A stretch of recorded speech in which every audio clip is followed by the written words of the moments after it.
Nesta segunda parte da trilogia Deus e a Graça, o Frei Rui discorre sobre a crise de Deus, sempre de forma direta e objetiva. Um conceito tão profundo passa a ser compreendido de forma simples e encantadora. Lembrando que ele está ministrando uma palestra nos idos de 1970. Paz e Bem. Deus e a Graça, parte 2. A crise de Deus. Autor, Frei Rui Guido de Piné. Bom dia a todos. Atendendo a um convite do Frei Heitor em dar uma palestra, eu não poderia me recusar, vendo o esforço e a dedicação de muitos jovens que sacrificaram tudo para que este encontro fosse bem-sucedido.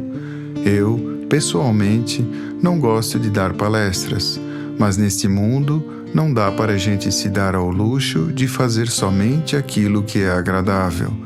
Embora eu não conheça vocês, eu sei que se vocês estão aqui, vocês estão não por uma razão de passatempo, mas de pretender ser alguém na vida e alguém que passou por este mundo, se não acertando, procurando acertar. Isso é essencial. Pretendo contribuir com vocês apresentando o tema Deus e a Graça, subdividido em A e B. A. Crise de Deus. B. Graça na experiência do nosso mundo. O tema assim fica um pouco truncado porque falta o aspecto positivo de Deus, que será dado em outra palestra, por outra pessoa. Mas a coqueluche do mundo moderno é esta, a crise de Deus. A crise de Deus. Deus sempre se constituiu num grande problema. Existe ou não existe? Deus sempre foi uma grande interrogação, uma dúvida, para alguns, uma certeza, e uma negação para outros tantos. Deus sempre foi um campo de batalha onde uns deram a vida e outros tiraram vidas. Deus sempre ocupou um espaço na mente humana, ou para ser compreendido, ou para ser combatido, para ser afirmado ou negado. Eu vou focalizar um aspecto da crise de Deus, onde tudo se fez, onde se empregaram todas as armas para se ver este Deus morto para sempre. De um trecho do livro do filósofo Nietzsche. Vocês não ouviram falar do louco que acendeu uma lâmpada em plena luz do dia e que corria de um lado para o outro da praça, gritando fortemente: "Estou procurando Deus! Estou procurando Deus!" Mas como muitos dos presentes não acreditavam em Deus, isto provocou gozação, deboche, e uns, olhando para o outro, começaram a perguntar: será que ele sumiu? Estará perdido por ali como uma criança sem juízo? Ou se escondeu de nós, para não nos ver? Talvez tenha medo de nós. Terá tomado alguma embarcação? Terá emigrado para alguma ilha distante? Todos faziam estas perguntas uns aos outros e davam gargalhadas de ironia. Mas o louco manteve serenidade de espírito, caminhou até bem perto deles, os fixou com os seus olhos e tornou a gritar: "Onde está Deus? Onde está Deus? Não respondeis. Vou lhes dizer: Deus não está onde estão seus assassinos. Você e eu o matamos. Você e eu o matamos. Por isso separamos a terra do sol. E agora o que será da terra? Para onde iremos nós sem esta claridade do dia? Não há por onde fugir, nem para trás, nem para os lados, nem para frente, nem para nenhuma direção, nem para cima, nem para baixo, porque estaremos pisando sobre o seu cadáver. Estamos perdidos. As lâmpadas estão apagadas e os coveiros estão sepultando Deus. Deus está morto, Deus está morto, e nós o matamos. Esta passagem dura reflete o pensar da filosofia do século passado, que teve as mais trágicas consequências do materialismo científico do nosso século XX. Então se move uma verdadeira guerra contra Deus e surgem todas as afirmações possíveis contra Deus e contra tudo aquilo que está relacionado com Deus, assim como a religião, a fé e a igreja. diz o materialismo. A religião surgiu onde ainda predominava a ignorância dos homens selvagens que, diante de sua fraqueza, de sua pequenez e impotência perante as forças e os fenômenos da natureza, assim como relâmpagos, trovões, tempestades, inundações, terremotos, começou a sentir medo e a tremer e a fugir, e transformou estes sentimentos e sacrifícios para conquistar a simpatia e amizade desses fenômenos. Assim nasceu a religião. A ideia de Deus é uma fase primária e infantil da mente humana.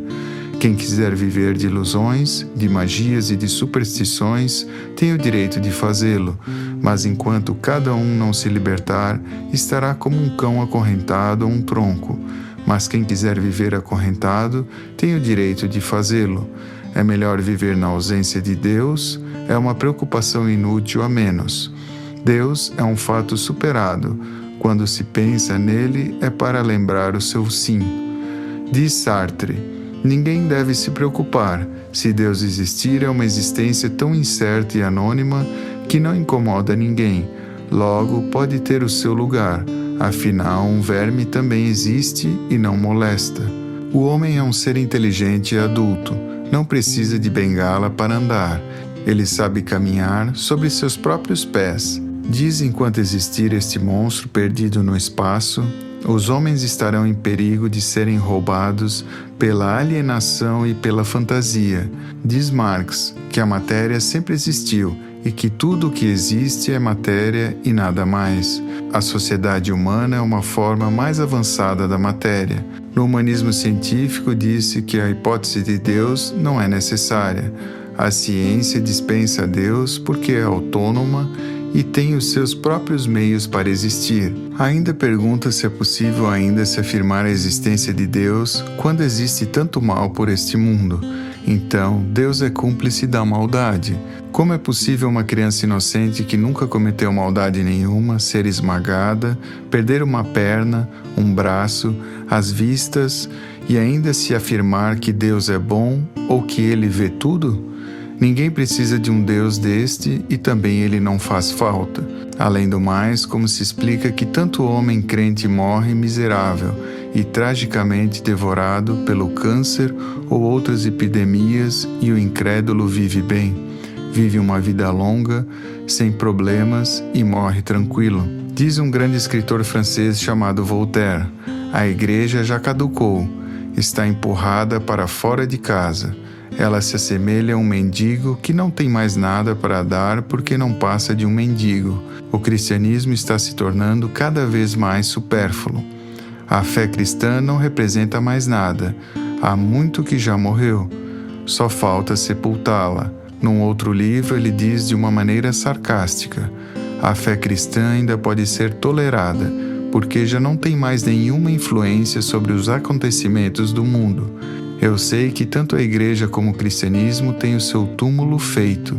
Daqui a 20 anos eu estarei neste velório. Exatamente 20 anos depois, ele cai doente, sente o fim, manda recolher todos estes livros para queimá-los em praça pública. Quer se reconciliar com a igreja. Os amigos não lhe permitiram e ele morreu como viveu. Dentro dessa filosofia de negação de Deus, Deus ainda foi classificado como tapa-buraco, bagagem inútil, muletas das fraquezas humanas.